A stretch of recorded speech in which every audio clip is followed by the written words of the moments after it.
that possibly the most important person running the air show is the air boss. It's the air boss that runs the entire show from start to finish and is responsible to ensure the air show is not only entertaining but also exciting and inspirational, but also safe to the pilots flying the air show and the spectators out here watching it. Schultz Airshows has 4 of the highest FAA accredited air bosses in the industry today.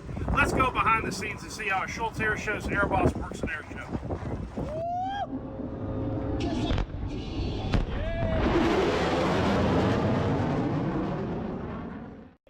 There are many people whose hard work and dedication help to create an exciting air show. From the dozens of volunteers who help with parking vehicles and assisting spectators, an air show announcer working the microphone, the sound technicians who work hard to make sure the public address system is in working order, to the ground operations personnel who assist with marshaling and fueling aircraft. None are more important to an air show than the air boss. The Federal Aviation Administration, or FAA, describes the air boss as the individual with the primary responsibility for airshow operations on active taxiways, runways, and the surrounding airshow demonstration area. Every airshow in the United States is required to have an air boss with an FAA-issued letter of authorization to perform his or her duties as an air boss, with the highest and most experienced air bosses given a recognized air boss with multi-venue authorization for a complex air show. All of Schultz Airshows Airbosses are FAA approved and have a recognized air boss with a multi-venue authorization for a complex air show. Our air bosses are payrolled personnel, not subcontractors. Air shows need to be very wary of other air bosses that don't perform their own work and use subcontractors. This is not only dishonest, but also dangerous. The air boss work for any air show typically begins several months before the air show takes place. The air boss must work with the local FAA Flight Standards District Office to ensure the proper paperwork to conduct an air show is filed in a timely and complete fashion. This includes, but is not limited to, requests for waivers to allow aircraft and their pilots to operate outside of the normal operating envelope as defined by the FAA to secure sterile airspace around the airshow location. All civilian and military aircraft and their aircrews must abide by rules set by the FAA with regards to the safe operations of aircraft when they are below 10,000 feet. At or below that altitude, aircraft airspeeds must be 250 knots or less. Aerobatic flight cannot occur without waivered airspace or an FAA-approved aerobatic box. Parachute jumping must be conducted under waivered airspace, if not at an already approved drop zone. The air boss must also work with the airport operations, FBOs, the airlines, and others, so that the airshow has a minimal impact on their operations. With airshows in complex airspace, additional coordination must be done with TRACON, tower, and other airspace managers. Our air bosses also work with frequency allocation managers at the FAA and FCC for gaining the frequencies needed to conduct airshow operations safely and with conflicts on the radio. This takes several months of coordination prior to the event dates.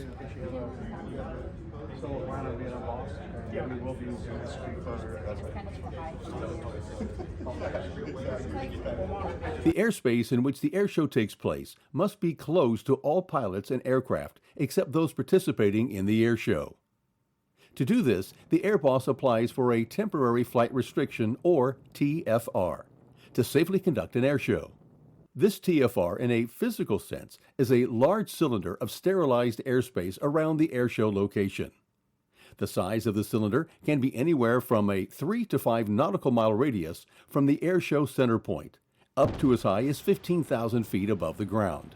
Some airshows, due to their location and elevation, require a TFR that's even larger in diameter and higher in altitude due to the decrease in aircraft performance because of a higher density altitude and elevation. The airshow's TFR also designates the dates and times in which the airport and airspace is to be closed to all air incoming and outgoing traffic, except for airshow participants or commercial air traffic, if the airshow is conducted at a major airport. Other airports or airfields within the TFR are also advised to shut down operations. Airshow TFRs are typically published a week or more in advance of the airshow dates to give pilots a heads up to avoid the airspace. They will also appear on the NOTAM reports or notices to airmen.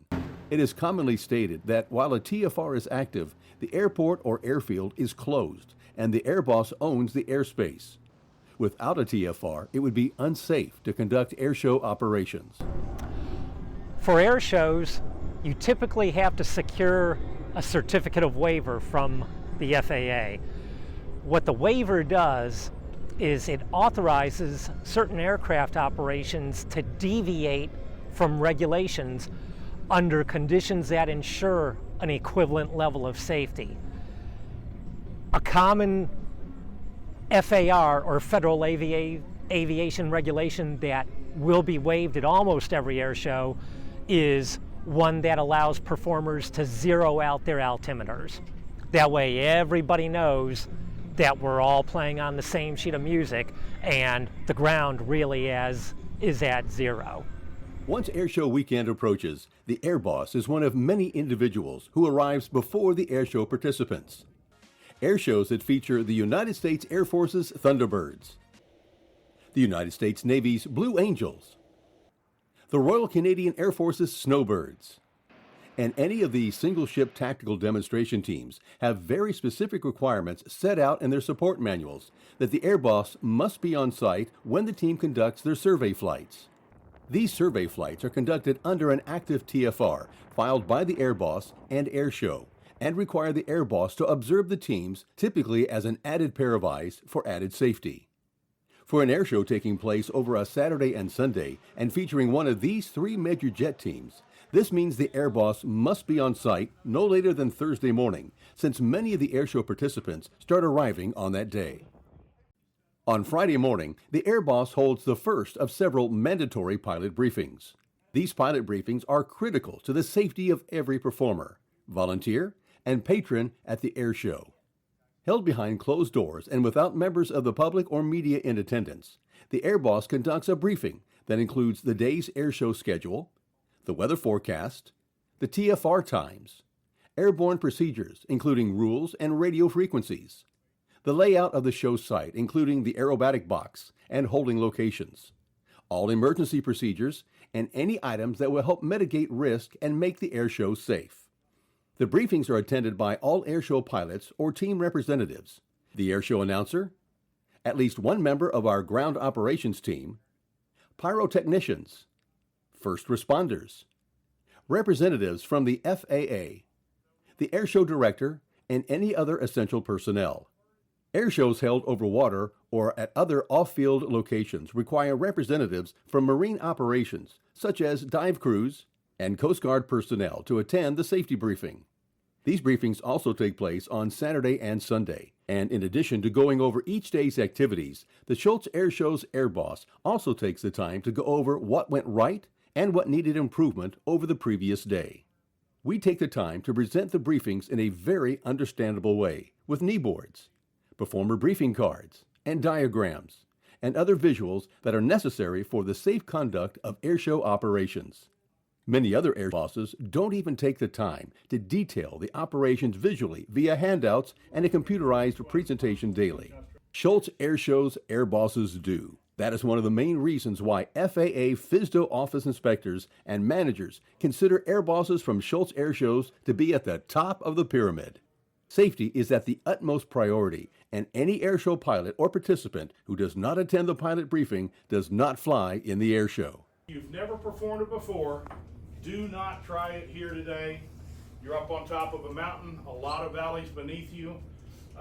It does play hell with radar altimeters and things like that, but like I said, just keep an eye on the top of the mountain for your show line. Don't do anything dumb, dangerous, or different than what you've been practicing, and I do not want you even getting into a cockpit of an aircraft or taxiing an aircraft, much less taking off, unless you are 100% focused and 100% mind on task, please. Tell me, say, Anthony, I'm not going to do that today. That's okay. If you don't have a warm fuzzy about something, stand down. Don't go near the airplane today. Get your game face on, get your head on straight, be ready to fly the airplane today. Once you get back, the airplane's in the chocks and shut down, You can go out to the crowd and mingle, be the rock stars that you guys are, sign autographs, take pictures. And if you've never performed it before, don't try it here. Everybody needs to be 100% on focus and 100% mind on task and think safety. If you're not feeling good, don't climb into the cockpit. Stand down. You fly tomorrow. Once the pilot briefing is over and the Airboss has addressed all the questions and concerns from the Airshow's participants, the Airboss will head to a trailer or platform at stage center and take position in a location where he or she can view the entire airshow stage. At many larger airshows, the Schultz Airshows Airboss is assisted by at least one or two additional airbosses to provide additional sets of eyes and assist the Airboss in deconflicting aircraft, people, or vehicles on the ground, and in turn provide an added layer of safety for the airshow. What may look like chaos to the average spectator is a well-organized and scripted routine that was briefed earlier in the morning. With a long-range UHF and VHF radio and noise-canceling Bose headsets at his disposal, the Airboss will give commands to airshow pilots that include a clearance to take off, a clearance to enter the airshow display airspace, a clearance to land and taxi back, and the all-clear for parachute teams to jump. In essence, the Airboss is the air traffic controller for the airshow, but only during the times in which the airspace is closed to all traffic except the airshow participants. At locations where scheduled commercial air traffic will arrive or depart the airshow airfield during an airshow TFR, the Airboss is not permitted to direct non-airshow participants, such as a commercial airliner. He or she must relinquish control of the airspace to the control tower to direct the non-airshow participants into and out of the airshow TFR. Once the aircraft is out of the airspace or safe on the ground, only then will the control tower give the airspace back to the Airboss so that the airshow can resume. Good relationships made well in advance of the airshow dates by the Airboss and local ATC can keep the airshow flowing smoothly and with minimal interruptions. Schultz Airshows Airbosses are experts at time management and have excellent communication with our ATC airshow site partners. While the Airboss conducts the airshow, he or she is joined on the stage by the airshow announcer, along with representatives from the FAA and other essential personnel. What sets Schultz Airshow Airbosses apart from the others in the airshow industry are the tools at the Airboss disposal. Schultz Airshows has adopted many pieces of portable technology that give the Airboss a wealth of information in real time without having the control tower relay pertinent information, such as winds or any nearby air traffic. At every Schultz Airshows event, the Airboss relies heavily on a portable weather station that provides information such as wind speed and direction, the altimeter, density altitude, outside air temperature, dew point, and much more. By being able to provide immediate and real-time weather conditions to the airshow pilots and performers, the Airboss in turn helps the performers fly a much safer airshow. The weather station is supplemented by a portable computer that combines a weather radar and an air traffic monitor powered by ADS-B. This provides two additional layers of security for the Airboss, as the weather radar can detect different types and intensity of precipitation, as well as the location of any nearby lightning strikes. While the ADS-B air traffic monitor provides the Airboss the ability to track any potential TFR violators well before a control tower can advise the Airboss before they are reported to the FAA representative on site. The ADS-B air traffic monitor also enables our Airbosses to see charter and commercial traffic inbound to the airport, as well as medical and police helicopters needing to transition the airspace in order to keep the show flowing smoothly and on time. While a TFR is in effect and provides a sterile cylinder of airspace for all airshow participants, the invisible stage on which the Airboss conducts an airshow is called the aerobatic box. Depending on the show location and the airshow acts appearing, an aerobatic box can range anywhere from 3,000 feet to as long as 2.5 miles or more, with a width exceeding half a mile or more and as high as 15,000 feet above the ground. This rectangular cube of airspace is where all the aerobatic airshow flying takes place in front of the spectators. It is the Airboss's responsibility to help define the boundaries of the aerobatic box, and it's up to the airshow to lay out markers to define parts of the box, including the corners, and ensure the aerobatic box is void of all non-essential personnel. Many of these corner boundaries can be natural features, such as a lake or a group of trees, or even a man-made structure, like a small building or the intersection of two closed roads. It's a place in the air where all the performers and the participating aircraft, they can go ahead and perform their maneuvers. And each aerobatic box, it's different for each show layout. It all depends. This aerobatic box is defined by this tree boundary back here. But no two shows are alike. Each show's aerobatic box can be a different size, different shape, depending on the performers that are there. Within the aerobatic box are up to 3 marked parallel lines indicating 500 feet, 1,000 feet, and 1,500 feet from the spectators. Many of these locations will use runway edges or center lines marking these show lines from the spectators, and others will put up to a half-mile of white tarp to mark these lines. Air shows over water will use large buoys to show the 500-foot and large boats to show the 1,000-foot and 1,500-foot show lines. The Airboss will direct airshow pilots to fly along these lines, if needed, and will advise if a pilot appears to be flying too close to the crowd or too far away. Also located within the aerobatic box is an object that denotes the location of the show center point. Air shows held at airfields typically use a large trailer or object whose color contrasts widely from the surroundings. Air shows held over water typically will utilize a large Coast Guard cutter or a similar vessel whose color contrasts significantly from the water. All these critical points and markers in and on the aerobatic box are described in detail during the morning pilot briefing. Without an aerobatic box, an air show cannot take place. Our airbosses take the time well in advance of the air show to make certain that these markers are in place when we arrive on site, so that we can check the location for accuracy prior to the arrival of any airshow performers. One of the biggest lifelines we all depend on, everybody doing air shows, is the Airboss and the Airboss organization. And all of my faith and commitment goes into Dave Schultz Airshows because they do exemplary work by keeping me safe, keeping the air show on time, keeping everything organized, and always having a backup plan just in case something needs to be done. Thank you, Dave Schultz. Thank you, Dave Schultz Airshows, and let's go have a rockin' air show. The highly experienced airbosses at Schultz Airshows bring decades of experience at the helm of hundreds of air shows of all sizes, at military and civilian airfields, over lakes, rivers, bays, and oceans, and over racetracks, as well as air shows held after the sun sets.